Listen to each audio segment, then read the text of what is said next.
Hi everyone, Shaurya this side, welcome to our channel.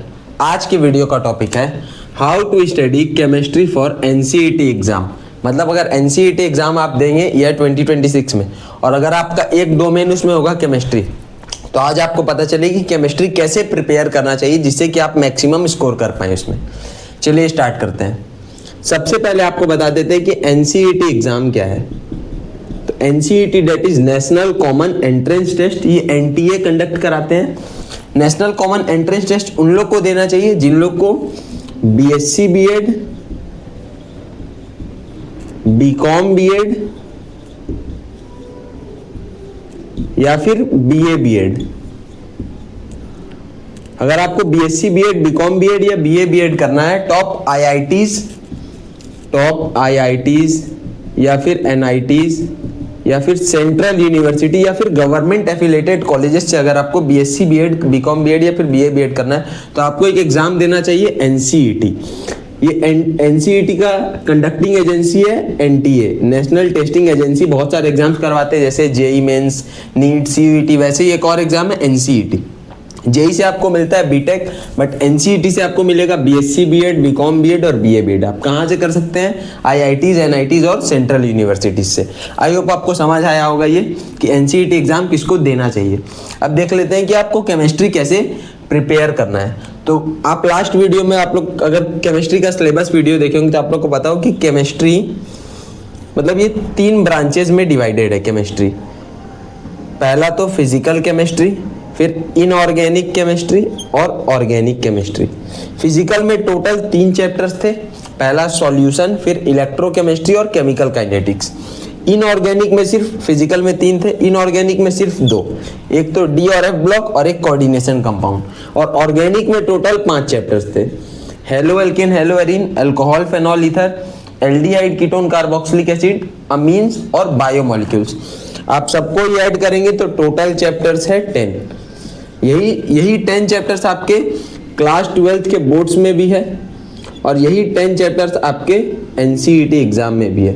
तो अगर आप एनसीईटी एग्जाम के लिए केमिस्ट्री प्रिपेयर करें तो बहुत आसान है कि क्लास 12th का जो सिलेबस है वही एनसीईटी एग्जाम के लिए भी सिलेबस है और सिलेबस में सिर्फ 10 चैप्टर्स है। मतलब 11th का कोई भी पोर्शन नहीं है और 12th में भी डिलीटेड सिलेबस आ रहा है। मतलब सिर्फ 10 चैप्टर्स आप अगर अच्छे से प्रिपेयर कर लेंगे तो आप केमिस्ट्री में मैक्सिमम स्कोर कर सकते हैं एनसीईटी एग्जाम में। और अगर आप बोर्ड्स के लिए तो आप प्रिपेयर करेंगे, आप बोर्ड्स के लिए प्रिपेयर करेंगे, बस उसको थोड़े से अच्छे लेवल पे और प्रिपेयर करेंगे तो आपका एनसीईटी में भी अच्छा स्कोर आ सकता है केमिस्ट्री में। आई होप आप लोग को यहाँ तक समझ आया होगा। नेक्स्ट देख लेते हैं प्रॉब्लम्स। जब आप पढ़ते होंगे तो आप बहुत सारा प्रॉब्लम्स फेस करते होंगे। पहले इसको डिस्कस कर लेते हैं, फिर इसका सॉल्यूशन भी डिस्कस करेंगे। पहला है रिसोर्सेज फिक्स ना होना। आप लोग क्या करते होंगे, एग्जांपल बता रहे हैं, आप सॉल्यूशन चैप्टर को एक यूट्यूब चैनल से पढ़े, फिर आप इलेक्ट्रोकेमिस्ट्री को दूसरा चैनल से पढ़ेंगे। ये आपको नहीं करना है क्योंकि आपको पहले मतलब एक टीचर आपको फिक्स करना है। जैसे आप ऑर्गेनिक केमिस्ट्री के लिए आप एक टीचर फिक्स कर लीजिए कि मेरे को इनसे ही पढ़ना है। सिर्फ इनऑर्गेनिक में भी आप फिक्स कर सकते हैं, सिर्फ इनसे ही पढ़ना, और फिजिकल में भी, क्योंकि आप जितना ही टीचर चेंज करेंगे आपका कॉन्सेप्ट उतना खराब होगा। हर टीचर का पढ़ाने का अपना स्टाइल होता है, सारे ही अच्छे पढ़ाते हैं, पर आपको कोई एक टीचर फिक्स करना होगा कि हाँ मेरे को ऑर्गेनिक इनसे ही पढ़ना है, इनऑर्गेनिक इनसे ही पढ़ना और फिजिकल इनसे ही पढ़ना है। आपको बार बार चेंज नहीं करना है टीचर्स या फिर चैनल। आई होप ये समझ आया होगा। नेक्स्ट आपको बताते हैं, देखिए वाचिंग लेक्चर्स ओनली। बहुत लोग क्या करते होंगे ना, सिर्फ लेक्चर्स देखते हैं दिन भर, मतलब सुबह से शाम तक फिजिक्स, केमिस्ट्री, मैथ, इंग्लिश, सिर्फ लेक्चर्स ही देखते रह जाते हैं। ना ही उन लोग कभी नोट्स रिवाइज करेंगे, ना ही थ्योरी पढ़ेंगे, ना ही क्वेश्चन प्रैक्टिस करते हैं, कुछ नहीं। देखिए लेक्चर्स देखना मस्ट है, मतलब बोलेंगे ना अगर लेक्चर्स देखना है क्या, हाँ लेक्चर देखना मस्ट है, लेकिन सिर्फ लेक्चर देखना इससे आपका कुछ नहीं होगा। ना ही आप स्कोर कर पाएंगे, ना ही आपका अच्छा परसेंटाइल आएगा। नेक्स्ट है क्वेश्चन प्रैक्टिस ना करना। ये इसमें डिस्कस हो चुका कि आप सिर्फ लेक्चर्स ही देख रहे हैं, ना ही आप थ्योरी पढ़ रहे हैं, ना ही रिवाइज कर रहे हैं। सिर्फ लेक्चर देखने से नहीं होगा, आपको प्रैक्टिस भी करना जरूरी है। जैसे एग्जांपल बता दें, फिजिकल में आप चैप्टर पढ़ लिए सॉल्यूशन जब आप एग्जाम में बैठेंगे तो उससे क्वेश्चन आएगा न्यूमेरिकल्स। और अगर आप प्रैक्टिस ही नहीं किए या फिर इनऑर्गेनिक में कोई सा भी थ्योरी का आप अगर क्वेश्चन का प्रैक्टिस नहीं किए हैं तो आपसे क्वेश्चन सॉल्व नहीं होगा एग्जाम में। तो आपको प्रैक्टिस करना भी मस्ट है। नेक्स्ट है no specific time for specific subject. जैसे आप क्या करते होंगे, सुबह उठे, मन हुआ चलिए केमिस्ट्री पढ़ लेते हैं, फिर मन नहीं हुआ चलिए मैथ्स पढ़ लेते। आपको ऐसा नहीं करना, आपको पर सब्जेक्ट के लिए आपको टाइम फिक्स रखना है। ऐसा नहीं कि जब मन हुआ केमिस्ट्री पढ़ लेंगे, जब मन फिजिक्स पढ़ लेंगे, जब मन हुआ कि चलिए कुछ कर लेते हैं, ऐसा नहीं। आपको फिक्स सब्जेक्ट के लिए अपना एक टाइम रखना होगा हर सब्जेक्ट के लिए। आप सेट कर सकते हैं कि हाँ केमिस्ट्री के लिए मॉर्निंग है क्योंकि इसमें याद रखना हो सकता है, या फिर बहुत लोग क्या करते हैं मैथ्स को मॉर्निंग दे देते हैं क्योंकि मैथ्स में थोड़ा सा आपका ब्रेन आपको ज़्यादा एक्टिव चाहिए, तो आप मैथ्स के लिए मॉर्निंग सेट करते हैं। फिजिक्स के लिए बहुत लोग कर सकते हैं, वो आपके ऊपर है, वो पर्सनली आपका चॉइस होगा। नेक्स्ट है रिवीजन। बहुत लोग क्या करते हैं सिर्फ आगे का पढ़ते रहते हैं और एक वीक बाद बोलते हैं कि पीछे जो पढ़े थे वो भूल गए। तो उसका एक ही कारण है कि आप रिवाइज नहीं कर रहे हैं। आपको डेली बेसिस पे रिवीजन करना होगा, क्योंकि अब देखिए बहुत लोग क्या होगा कि अभी ऐसा टाइम आ चुका है यहाँ से बहुत लोग पैनिक होंगे क्योंकि ये नवंबर स्टार्ट हो गया है और आपके पास टाइम कितना है, एक नवंबर का टाइम है, फिर दिसंबर, फिर जनवरी, फरवरी और मार्च। अप्रैल में तो आपका एग्ज़ाम हो जाएगा। अप्रैल में आपका एग्ज़ाम है, आपके पास टाइम कितना है 1 2 3 4 5, सिर्फ 5 मंथ्स है। 5 मंथ में आपको 7 सिलेबस प्रिपेयर करना है, 7 सब्जेक्ट प्रिपेयर करना है। पहला अगर आप साइंस डोमेन से, साइंस बैकग्राउंड से, तो आपको बताते हैं आपका एक फिजिक्स होगा, केमिस्ट्री होगा, मैथ्स होगा और 2 लैंग्वेज होगा, फिर एक टीचिंग एप्टीट्यूड और फिर जनरल टेस्ट। आप सोच सकते हैं आपके पास सिर्फ 5 मंथ है और 5 मंथ में आपको 7 सब्जेक्ट प्रिपेयर करना है। तो हाँ थोड़ा सा एफर्ट तो आपको लगाना होगा। यहाँ पे बहुत लोग यहाँ से पैनिक करेंगे, पर आपको पैनिक नहीं करना है। आपको क्या करना है ये धीरे धीरे आपको बताएंगे ये वीडियो में। तो रिवीजन भी जैसे जैसे आप आगे बढ़ रहे, एग्जांपल आपको बताते हैं, आप सॉल्यूशंस कंप्लीट कर लिए या फिर इलेक्ट्रोकेमिस्ट्री कंप्लीट कर लिए और केमिकल काइनेटिक्स स्टार्ट कर दिए।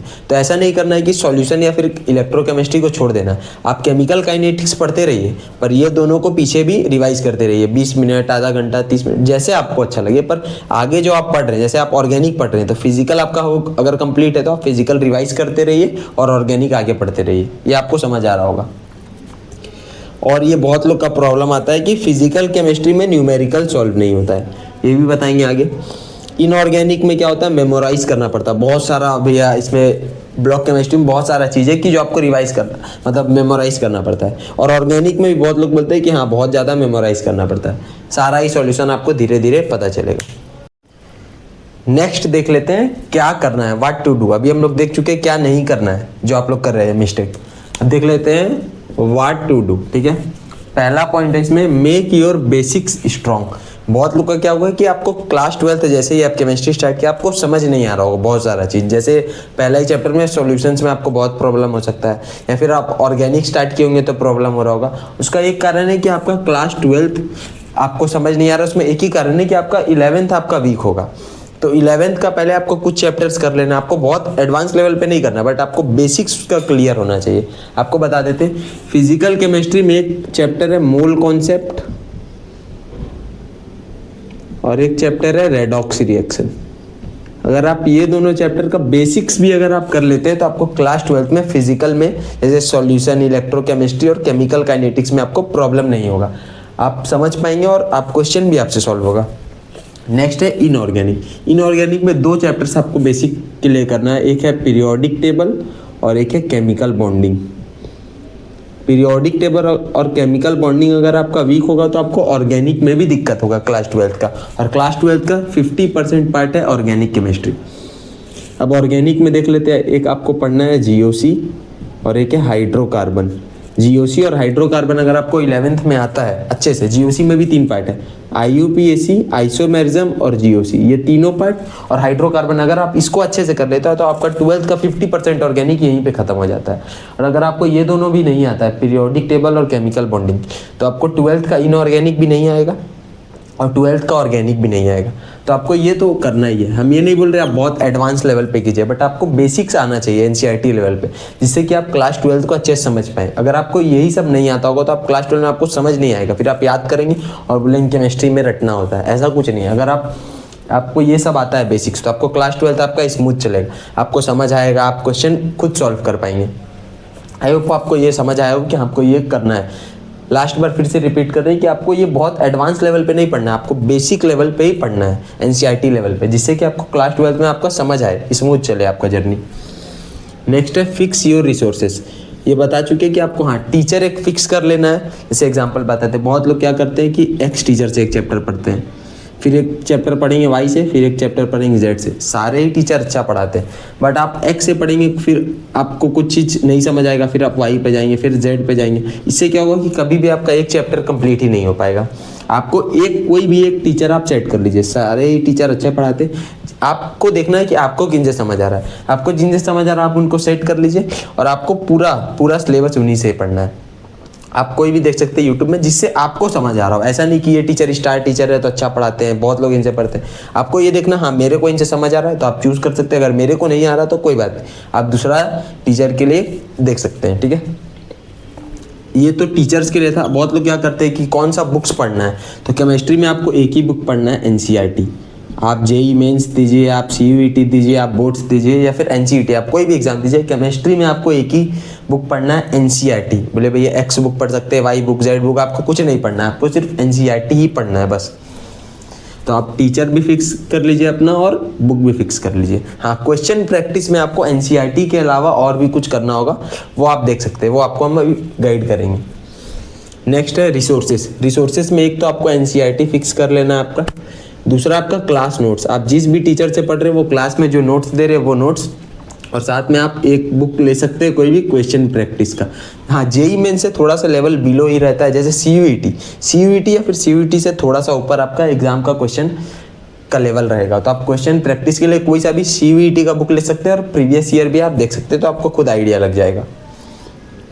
नेक्स्ट है सेट डेली टारगेट्स। हाँ, आप पर सब्जेक्ट आप डेली टारगेट ले लीजिए कि फिजिक्स में आज मेरे को इतना टॉपिक कंप्लीट करना है, या फिर ये चैप्टर कंप्लीट करना है, केमिस्ट्री में आज इतना करना है, इनऑर्गेनिक में इतना लर्न कर लेना है। आज आपको टारगेट डेली का सेट करना होगा। नेक्स्ट है रिवाइज, और ये आरटीक्यू, ये मेरा फेवरेट था। इससे मतलब ये आपको बताएंगे क्या है। पहला तो आपको रिवाइज करना है। जैसे एग्जांपल आपको अभी बताएं कि आपका सॉल्यूशन कंप्लीट हो गया और आप स्टार्ट कर दें इलेक्ट्रोकेमिस्ट्री, या फिर आपका फिजिकल कंप्लीट हो गया, आप स्टार्ट कर दिया ऑर्गेनिक। फिजिकल कंप्लीट है और ऑर्गेनिक आप पढ़ रहे हैं, तो फिजिकल भी आपको धीरे धीरे रिवाइज करना है, जिससे कि आपका फिजिकल आप रिवाइज करेंगे तो ये भूलेंगे नहीं, और ऑर्गेनिक आपका आगे चलते रहेगा। आई होप आपको समझ आया होगा। रिविजन बहुत मतलब ये इंपॉर्टेंट है। आप अगर रिवाइज नहीं कर रहे तो आप स्कोर अच्छा तो भूल जाइए, मतलब आपका अच्छा स्कोर आएगा ही नहीं, परसेंटाइल तो आप भूल ही जाइए। अच्छा, नेक्स्ट है रिविजन थ्रू क्वेश्चन। एग्जाम्पल बताते हैं आपको, जैसे कि हम एक बुक सॉल्व करते थे, अभी आपको बता देंगे कौन सा बुक। तो हम क्या करते थे ना, रिवीजन, जैसे नोट्स अगर आप रिवाइज करने बैठेंगे तो नोट्स बहुत लंबा होता है केमिस्ट्री में। जैसे इनऑर्गेनिक में, ऑर्गेनिक में बहुत लंबा नोट्स होता है, तो उतना नोट्स आप अगर, ठीक है, आप अगर आपके पास 1 साल का टाइम है तो आप कर सकते हैं, बट जिन लोग के पास कम टाइम है तो उन लोग के लिए बेस्ट तरीका है रिवीजन थ्रू क्वेश्चन। क्या करते थे कि कोई भी 5 क्वेश्चन उठा लिए, कोई सा भी क्वेश्चन नंबर 1, 3, 5 और इवन आप कुछ भी देख सकते हैं, क्वेश्चन इसको सॉल्व कर लेते थे। 5 क्वेश्चन डेली ऐसा करते थे पर सब्जेक्ट में। 5 क्वेश्चन, आप 10 भी कर सकते हैं, आपके ऊपर।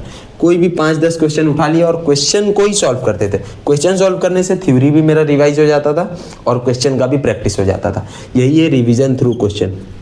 थ्योरी तो रिवाइज हो गई, साथ में आपका क्वेश्चन भी प्रैक्टिस हो जाएगा। ये बहुत मतलब बेस्ट तरीका है। आप कोई भी सब्जेक्ट, फिजिक्स में भी देख सकते हैं, मैथ में भी और केमिस्ट्री में भी। नेक्स्ट है टेस्ट आप दीजिए। वीकली आप एक टेस्ट सेट कर सकते हैं, चाहे मतलब पर सब्जेक्ट भी आप देख सकते हैं। जैसे आपका सॉल्यूशन, एग्जांपल आपका ऑर्गेनिक में कोई 2 चैप्टर कंप्लीट हो गया तो आप 2 चैप्टर का टेस्ट दे सकते हैं, ठीक है। टेस्ट बोले भैया कहाँ से देना है, तो आप बुक ले लीजिए और बुक में जितना क्वेश्चन आप उसको सीक्वेंस में सॉल्व कीजिए, टेस्ट के फॉर्म में ही सॉल्व कीजिएगा। और सॉल्व PYQ। NCERT अभी तक टोटल 3 साल हो चुका है, तो 3 साल का आप अच्छे से प्रीवियस ईयर कर लेंगे तो आपको आइडिया लग जाएगा कि हाँ क्वेश्चन का लेवल क्या है, पैटर्न क्या है। ऑलमोस्ट ये CUET है उससे थोड़ा सा ऊपर ही है, और JEE मेन से थोड़ा सा नीचे है। आई होप आप लोग को यहाँ तक समझ आया होगा। फिर से एक बार समराइज कर देते हैं कि आपको अपना बेसिक स्ट्रॉन्ग करना है। ये सब chapter, mole concept, redox reaction, periodic table, chemical bonding, GOC और हाइड्रोकार्बन, ये आप बेसिक लेवल पे कर लीजिए, जिससे कि आपका 12th आपको समझने में प्रॉब्लम ना हो, आपका 12th का केमिस्ट्री स्मूथ चले। नेक्स्ट है रिसोर्सेज आप फिक्स कर लीजिए। आप एक टीचर फिक्स कर लीजिए और एक बुक फिक्स कर लीजिए। आपको बार बार रिसोर्सेज अपना चेंज नहीं करना है। नेक्स्ट है पढ़ना क्या है। एक तो NCERT, एक आप जिस टीचर से पढ़ रहे हैं उनका क्लास नोट्स, और एक क्वेश्चन प्रैक्टिस के लिए बुक। आप इतना भी कर लेंगे और साथ में PYQ, आपका 99 परसेंटाइल फिक्स है। अगर आप ये अच्छे से कर लेते हैं मन से, ऐसा नहीं कि ऊपर ऊपर कर लिया। अगर आप NCERT अच्छे से रीड कर लेते हैं, आप क्लास टीचर का नोट्स अच्छे से पढ़ लेते हैं, क्वेश्चन प्रैक्टिस कोई सा भी एक बुक आप ले सकते हैं, CUET लेवल का या फिर जेई मेन से थोड़ा सा बिलो या सीयूईटी या सीयूईटी से थोड़ा सा ऊपर, और पीवाईक्यू अगर आप इतना कर लेंगे ये मोर देन एनफ है, मोर देन एनफ। आपका 99 परसेंटाइल ईजिली आ जाएगा। बस आपको एक ही कंडीशन की ये मन से करना होगा अच्छे से। नेक्स्ट है सेट डेली टारगेट। डेली आप टारगेट सेट कर लेंगे तो आपको बहुत सारा पोर्शन आप देखेंगे 1 महीने में बहुत ज़्यादा कंप्लीट हो गया। नेक्स्ट है रिवीजन करना, और ये मेरा फेवरेट है, रिवीजन थ्रू क्वेश्चन के थ्रू रिवीजन करना है। क्वेश्चन भी प्रैक्टिस होगा, रिवाइज भी होगा। आप वीक में एक टेस्ट दे दीजिए और फिर प्रीवियस ईयर सॉल्व कर सकते हैं। प्रीवियस ईयर ज़्यादा है नहीं, 3 ही साल का है, तो आपको अच्छा आइडिया लग जाएगा कि हाँ क्वेश्चन किस लेवल का आ रहा है, किस टाइप का आ रहा है, पैटर्न वगैरह आपको क्लियर हो जाएगा। नेक्स्ट आपको और 3 पॉइंट बताते हैं। फिजिकल केमिस्ट्री के लिए आप प्रिपेयर कर लीजिए फॉर्मूला शीट। जैसे फिजिकल में आप सॉल्यूशन पढ़े, सॉल्यूशन में मोलैरिटी, मोलैलिटी, नॉर्मेलिटी, इसका बहुत सारा फॉर्मूला होगा। तो आप एक पेज बना लीजिए और पेज में आप फॉर्मूला लिख लीजिए। फॉर्मूला शीट बनाने से क्या होगा कि आप कोई भी चैप्टर फिंगर टिप्स में रिवाइज कर सकते हैं। आपको 5 मिनट लगेगा, आप रिवाइज कर लेंगे, आप क्वेश्चन सॉल्व कर सकते हैं। इनऑर्गेनिक में रीड एनसीईआरटी एटलीस्ट 2 टाइम्स। कम से कम आपको इनऑर्गेनिक में डी और एफ ब्लॉक और कोऑर्डिनेशन 2 ही चैप्टर, कम से कम आप एनसीईआरटी 2 बार कंप्लीट पढ़ लीजिएगा। तो आपको एक चीज़ बता दे रहे कि आपका जो एग्जाम में क्वेश्चन आएगा इनऑर्गेनिक में वो एनसीईआरटी से ही उठ के आने वाला है। नेक्स्ट है ऑर्गेनिक में आप चार्ट रिएक्शन प्रिपेयर कर सकते हैं। जैसे एग्जांपल बता रहे, आप बहुत लोग ऑर्गेनिक पढ़ ले होंगे तो पढ़ेंगे आरएक्स का बहुत सारा रिएक्शन है, अल्कोहल से, वाटर से, या फिर बहुत सारा रिएक्शन हो सकता है। तो आप एक ऐसा चार्ट बना लीजिए कि आरएक्स इससे रिएक्शन करके ये प्रिपेयर करेगा, आरएक्स का ये रिएक्शन से ये बनेगा। ऐसे आप चार्ट बना लेंगे तो आप एक चैप्टर को 2 पेज में कंप्लीट कर सकते हैं। टोटल 5 चैप्टर आपका 10 पेज में पूरा ऑर्गेनिक रिवाइज हो जाएगा। आई होप आपको ये समझ आया होगा। आपको कोई भी डाउट है तो आप कमेंट कर सकते हैं, नेक्स्ट वीडियो आपको उस टॉपिक पे मिल जाएगा। पढ़िए बढ़िया से, IIT NIT या फिर कोई भी सेंट्रल यूनिवर्सिटी में जाना है तो। Thank you for watching.